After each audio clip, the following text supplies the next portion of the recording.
আমাদের সৃষ্টিকর্তা, এই পৃথিবীর আসল পরিচালক, আমাদের জীবন চালান যিনি, তিনি আমাদের আল্লাহ।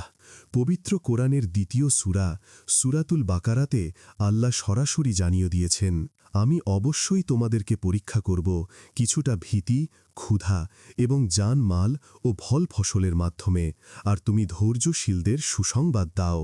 এখানে খুব পরিষ্কার, তিনি আমাদের পরীক্ষা করবেনই, এ নিয়ে কোনো সন্দেহ নেই। এখন প্রশ্ন, কি দিয়ে পরীক্ষা করবেন? সবচেয়ে আগে এসেছে ভীতি, মানে ভয়। তুমি ভাবতে পারো কিভাবে? সহজ উদাহরণ দিই। তুমি রিজিক নিয়ে দুশ্চিন্তায় আছো, ইনকাম হবে তো? বিয়ে, পরিবার, নিরাপত্তা, অসুস্থতা, জমিজমা, খাবার, সব কিছু নিয়ে মনে হাজারটা চিন্তা। বারবার মনে হয়, যদি না হয়, যদি কিছু খারাপ ঘটে। শোনো, এগুলো আসলে তোমার ঈমানেরই পরীক্ষা। আল্লাহ ঠিক এইভাবেই আমাদের পরখ করেন। অনেক সময় মনে হয়, আমি যে দেশে আছি শুধু এখানেই সমস্যা বেশি, অন্যরা ভালো আছে। কিন্তু সত্যি বলতে এমন কোনো দেশ নেই যেখানে মানুষ একদম নিশ্চিন্তে, চিন্তা ছাড়া থাকে।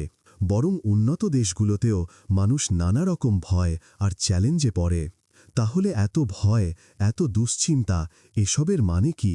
একজন প্রাপ্তবয়স্ক মানুষকে জিজ্ঞেস করলে জীবনের শত সমস্যার কথা বলবে। জিজ্ঞেস করো, কতদিন ধরে?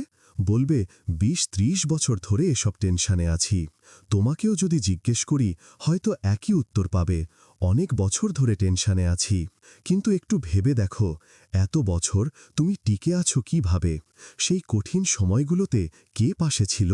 উত্তর একটাই, আল্লাহই ছিলেন। আজকের অবস্থা আলহামদুলিল্লাহ আগের চেয়ে অনেক ভালো, তবুও টেনশন যায় না। আগে কিছুই ছিল না, তখনও দুশ্চিন্তা ছিল। এখন অনেক কিছু আছে, টেনশন কমেনি। কেন? কারণ আমরা আল্লাহর ওপর পুরোপুরি ভরসা করি না। ভালো সময়ে ঠিকঠাক শুকরিয়াও করি না, খারাপ সময়ে ধৈর্যও থাকে না। এখানেই আসল দুর্বলতা। কোরআনে আল্লাহ বলেছেন, চিন্তা করো না, আল্লাহ আমাদের সঙ্গে আছেন। আবার বলেছেন, তোমরা ভয় করো না, আমি তো তোমাদের সাথেই আছি, আমি শুনি, দেখি। তাহলে আসলেই এত দুশ্চিন্তা কেন? আল্লাহ যখন নিজেই বলছেন, আমি তোমাদের সঙ্গে, তখন কিসের এত ভয়? জীবনের প্রতিটা মুহূর্তেই আমাদের ঈমানের পরীক্ষা হবে। এটাই আল্লাহর কাছে কাছে যাওয়ার রাস্তা। যত বেশি পরীক্ষায় টিকে থাকতে পারি, তত বেশি তিনি আমাদের ভালোবাসেন। এই দুনিয়াকে জান্নাত ভাবা ভুল। এখানে সব সময় ভালো থাকা যায় না। কোরআনের শুরুতেই আল্লাহ বলে দিয়েছেন, পরীক্ষা হবেই। কিছুটা ভয়, কিছুটা ক্ষুধা, কিছুটা অর্থকষ্ট, এগুলোর কোনোটা বা একসাথে কয়েকটা, সবই পরীক্ষার অংশ। তুমি হয়তো অনেক সম্পদের মালিক, কিন্তু আল্লাহ চাইলে মুহূর্তেই সবকিছু চলে যেতে পারে।